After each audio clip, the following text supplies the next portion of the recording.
the ballad of Alison's last day. In London town where fog rolls thick and secrets lie in wait, a tale unfolds of love and death, of passion turned to hate.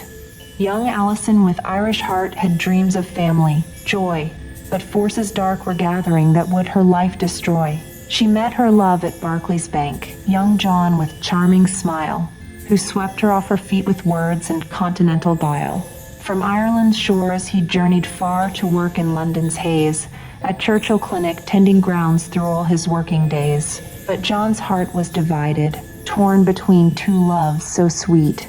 Young Michelle at just 16 would make his pulse compete, a virgin pure with golden hair who worshipped at his shrine. She thought that she alone would be his partner for all time. The wedding bells rang out that day in Pilltown's ancient church, while Michelle watched with breaking heart as love slipped from her perch. She'd organized his bachelor night and paid for all the fun, but watched him marry someone else beneath Ireland's setting sun. Yet still the affair continued on when they returned to town. In staff quarters side by side, their secret love went down.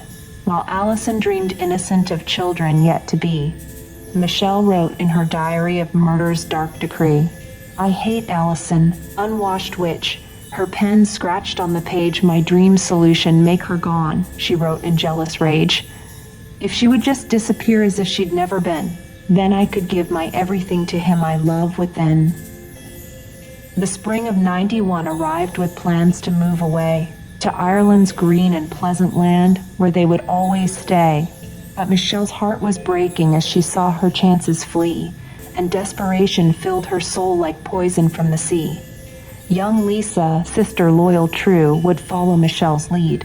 She'd do whatever sister asked to help her in her need. At 18 years with ponytail and devotion without end, she'd prove that blood is thicker than the laws that hearts must bend.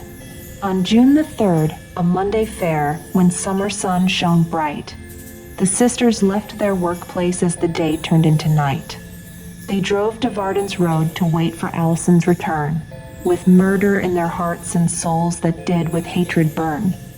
At 5:37 she arrived, sweet Alison came home, not knowing that her final hour had come for her to roam. She picked up mail with trusting heart and let the sisters in, not knowing that their smiling faces hid the death within. Up the narrow stairwell they followed close behind, and there they drew their blade of death with murder on their mind. 54 times the knife came down upon her gentle frame, while Alison fought for her life, calling her husband's name. Only 2 or 3 wounds deep enough to steal her breath. The rest were marks of fury wild that danced with bloody death. The pathologist would later say with clinical precision, this was a crime of passion wild, not calculated decision. The sisters fled at 5:45 as Dr. White cycled by.